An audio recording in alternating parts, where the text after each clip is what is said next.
Mari kita berdoa. Bapa Surgawi, Bapa yang kami sembah dalam nama anak-Mu Tuhan Yesus, sungguh kami sangat bersyukur, berterima kasih kepadamu Bapa untuk segala kasih, kebaikan, kemurahan Tuhan yang masih Tuhan nyatakan kepada kami sampai dengan pagi hari ini, di mana kami boleh tidur dengan tenang, bangun dengan selamat pada pagi hari ini tanpa kekurangan suatu apapun. Itu semua karena kasih, kebaikan, kemurahan Tuhan.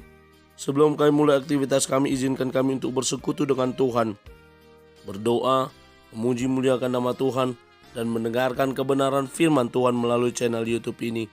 Berbicara bagi kami Tuhan, nyatakan kuasa-Mu, nyatakan isi hati-Mu, karena kami telah siap untuk mendengarkan kebenaran firman Tuhan. Dalam nama Yesus kami berdoa, amin. Salam ibu bapak saudara terkasih dalam nama Tuhan kita Yesus. Semangat pagi, bertemu kembali di channel Rionando Butar-Butar dalam khotbah 5 menit aja toko 5 untuk renungan harian. Renungan pada hari ini saya ambil dari kitab Yesaya pasal 30 ayat yang ke-18. Demikian kesaksian firman Tuhan. Sebab itu Tuhan menanti-nantikan saatnya hendak menunjukkan kasih-Nya kepada kamu. Sebab itu Ia bangkit hendak menyayangi kamu. Sebab Tuhan adalah Allah yang adil. Berbahagialah semua orang yang menanti-nantikan Dia. Waktu Tuhan pasti yang terbaik. Ibu bapak saudara terkasih dalam nama Tuhan kita Yesus, Nats, judul renungan ini saya pilih dari sebuah lagu yang terpopuler saat ini, di mana banyak orang menyanyikan terkait waktu Tuhan pasti yang terbaik. Bahkan salah seorang pengacara dari kasus Brigadir J, yakni pengacara Deolipa, ketika dia membimbing menuntun Baradae, salah satu lagu yang dinyanyikan adalah Waktu Tuhan Pasti Yang Terbaik. Berbicara tentang waktu Tuhan pasti yang terbaik, semua orang pasti berharap pada pertolongan Tuhan. Itu pula yang sedang berlaku kepada orang Israel pada saat itu, di mana mereka yang berada dalam pembuangan, mereka yang diminta untuk menantikan pertolongan Tuhan. Berapa lama mereka berada di sana? Seperti yang sudah dikatakan dalam nats yang lain, di mana mereka akan berada di pembuangan selama 70 tahun. Keadaan terbuang, keadaan seperti yang tidak diperhatikan oleh Allah. Inilah yang membuat melemahkan semangat mereka, sehingga mereka tidak lagi menantikan Tuhan.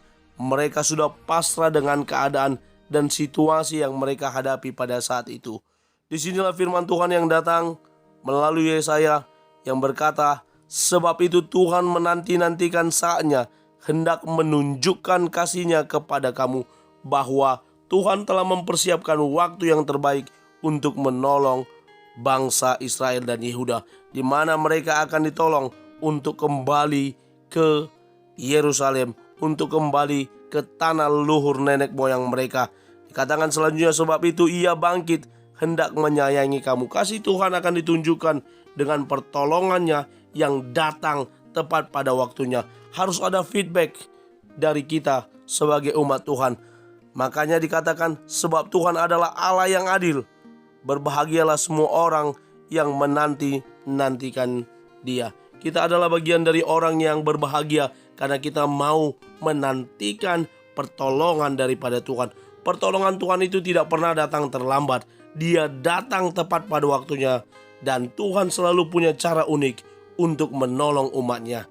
Termasuk juga pertolongan Tuhan kepada Israel dan Yehuda. Bagaimana mereka berpikir mungkin apakah kembalinya mereka ke tanah leluhur mereka ketika 70 tahun seperti yang dikatakan Tuhan, apakah melalui peperangan?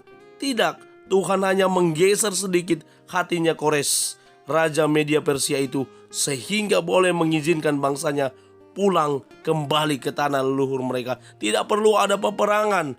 Bahkan Koresi juga mempersiapkan segala kebutuhan mereka untuk pembangunan kembali bait suci, pembangunan kembali tembok-tembok Yerusalem yang sudah dilululantakan oleh Raja Babel pada saat sebelum mereka terbuang. Ibu bapak saudara terkasih, saya mengutip beberapa kata-kata bijak. Yang pertama dari Gao Mingqian, seorang teolog Cina, berkata, adil, benar, dan kasih sayang adalah dua sisi mata uang. Kasih tanpa kebenaran adalah pemanjaan yang menenggelamkan, dan kebenaran tanpa kasih adalah kejam. Leslie Ko, seorang penulis dari Renungan Warung Sate Kamu, berkata, menantikan pertolongan Allah membutuhkan iman dan kesabaran. Namun, saat kita melihat jawabannya di akhir semua itu, kita akan menyadari bahwa penantian itu sepadan dengan apa yang kita terima. Karena itu, mari kita setia menanti pertolongan Tuhan, karena pertolongan Tuhan tidak pernah terlambat dan waktu Tuhan pasti yang terbaik. Amin. Kita bersatu dalam doa. Terima kasih Bapa untuk firman-Mu yang telah kami dengarkan pada pagi hari ini. Mampukan kami untuk menjadi para pelaku kebenaran firman Tuhan, yang menjadi anak-anak-Mu Tuhan, yang menjadi umat-Mu yang berbahagia, karena kami menantikan pertolongan Tuhan yang datang tepat pada waktunya. Apapun persoalan kami percaya Engkaulah Tuhan yang mengetahui jawabannya, dan kami tahu bahwa pertolongan-Mu pasti datang tepat waktu dan sesuai dengan kehendak Tuhan. Terpuji nama Tuhan. Kami mulai hari ini dalam nama Yesus kami berdoa. Amin. Selamat beraktivitas. Tuhan Yesus memberkati. Shalom.